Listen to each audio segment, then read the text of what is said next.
Indonesia adalah negara agraris. Sektor pertanian bukan sekedar mata pencaharian, melainkan tulang punggung ekonomi nasional yang mempekerjakan jutaan orang dan menjadi penyumbang utama devisa negara melalui ekspor. Namun, tantangan besarnya ada pada stabilitas harga.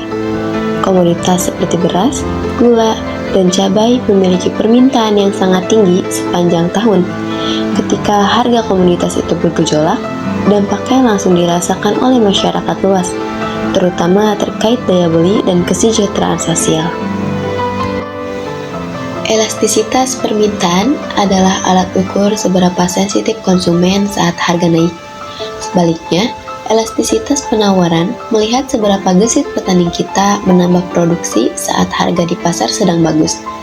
Interaksi inilah yang menentukan apakah harga di pasar akan stabil atau justru liar. Elastisitas penawaran mengukur respon produsen atau petani terhadap perubahan harga. Kendala di sektor pertanian, penawaran produk pertanian cenderung inelastis dalam jangka pendek. Hal ini disebabkan oleh 1. Masa tanam. Petani tidak bisa langsung memanen padi hari ini hanya karena harga naik pagi ini. Kedua, ketergantungan alam. Produksi dipengaruhi cuaca, bukan sekedar keinginan produsen. Ketiga, daya simpan. Banyak produk pertanian yang cepat busuk atau perishable, sehingga petani terpaksa menjualnya meskipun harganya rendah.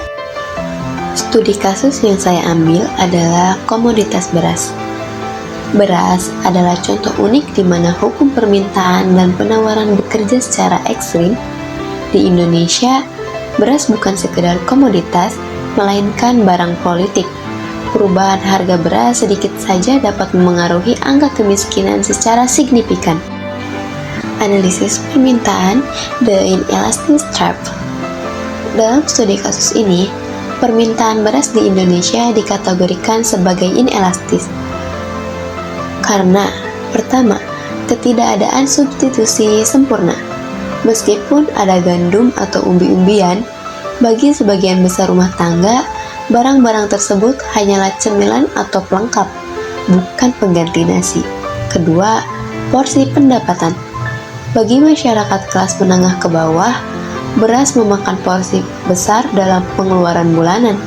Namun, karena tidak ada pilihan lain untuk kenyang, mereka terpaksa mengurangi pengeluaran untuk barang lain, seperti pendidikan atau hiburan, demi tetap bisa membeli beras.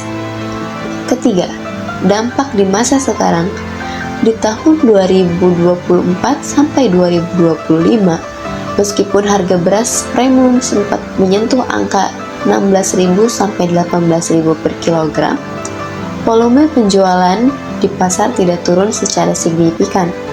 Ini adalah bukti nyata bahwa konsumen terpaksa menerima harga berapapun. Analisis penawaran biological lag atau hambatan biologis. Masalah distribusi. Beras dihasilkan di daerah pedesaan tetapi dikonsumsi secara masif di perkotaan. Rantai distribusi yang panjang seperti tengkulak, penggilingan, perdagangan beras, dan retail membuat penawaran di tingkat konsumen seringkali terhambat meskipun stok di bidang petani mungkin masih ada. Peran pemerintah dalam mengatasi inelastisitas. Karena sifatnya yang inelastis, pasar beras tidak bisa dibiarkan sepenuhnya pada mekanisme pasar bebas. Pemerintah melalui Bulog melakukan intervensi. Pertama, melalui operasi pasar. Menambah suplai saat harga naik untuk meredam lonjakan. Yang kedua, melalui harga pembelian pemerintah atau HPP. Untuk menjaga agar harga tidak jatuh terlalu dalam saat panen raya yang dapat merugikan petani. Kesimpulannya, studi kasus beras menunjukkan bahwa inelastis permintaan dan penawaran menciptakan kerentanan ekonomi. Ketidakmampuan konsumen untuk mengurangi konsumsi dan ketidakmampuan petani untuk mempercepat produksi membuat harga beras sangat sensitif terhadap gangguan iklim maupun distribusi. 세상이 반대로 돌아갈지라도 내 뜻대로